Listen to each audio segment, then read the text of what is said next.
Hello, everybody. Today I'm pleased to welcome Amalia, who's joining us all the way from Trinidad and Tobago, and she's going to tell us a little bit about herself and why she loves the sea. Welcome, Amalia. Hi, thank you for having me. Like you said, my name is Amalia Emmanuel. I am 24 years old and I am from the Caribbean island of Trinidad and Tobago. Currently, I'm working offshore, trying to obtain my sea time so that I can upgrade from a second officer to a chief officer. All right, and tell us something about why you decided to go to sea or to select this profession. What is it that sparked your interest? If I'm being 100% honest, when I was in primary school, I had a teacher, one of my favorite teachers, along with two of my uncles, leave to go work on a cruise ship. They all came back around the same time and they were sharing their stories about working at sea, their adventures, all the places they had gone to. And at 7, that sparked my interest. And I said, you know what? That's what I wanted to do. As I got older and I did more research, I think just because it was something unique, it was something different, it wasn't the typical 9 to 5. I think that's what drew me to it more. I don't know if it's genetic. I have family that works in the industry, but it sparked my interest at 7 and it never left. That sounds a lot like my story because my dad he's a mariner. And even though I never sailed, I know that, you kind of inherit that passion for the ocean and everything maritime. So, what is the one thing you would say that you really love the most about this profession? Is it when you're sailing out there? Is it just the feeling of, being free or seeing the world? What would you say is the most loved thing about this? For me now, with everything going on within the world, I would say I love the stability of my job. Shipping is an asset. Shipping is something you need no matter what. And with everything going on, I'm the most grateful for that.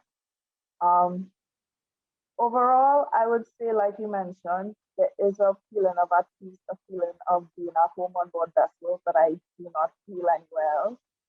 But with Corona and everything going on the global front, I'd be lying if I said anything else, just being grateful that I'm in an industry where we are still needed.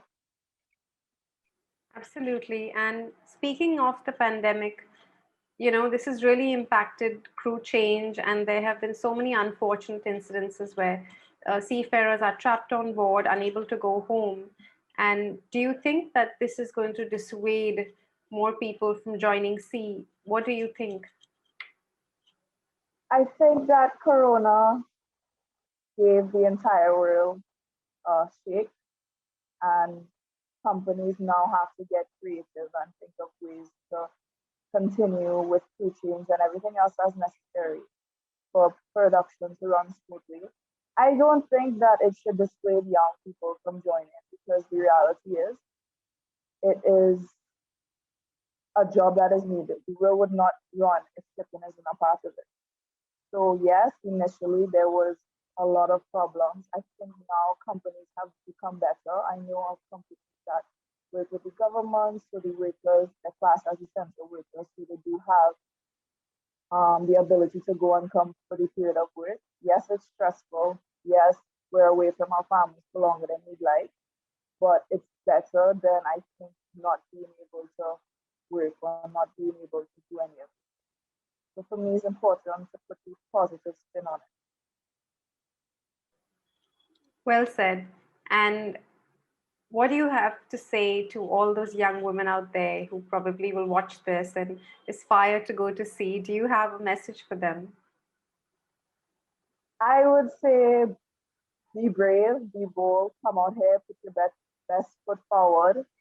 Make sure to learn as much as you can, ask questions. I find a lot in the industry, you find people that are scared to say, well, I don't know how to do this, or I'm not sure. Especially when you're starting out, you're here to learn. There's no shame in not knowing. So make sure to ask questions, take notes, and just learn as much as you can. Wonderful. It was great talking to you. And thank you so much for joining us on our Women on Board series, specially curated for the month of March. A very happy Women's Day to you, and keep on. And we hope to see more of you soon. Thank you so much for having me.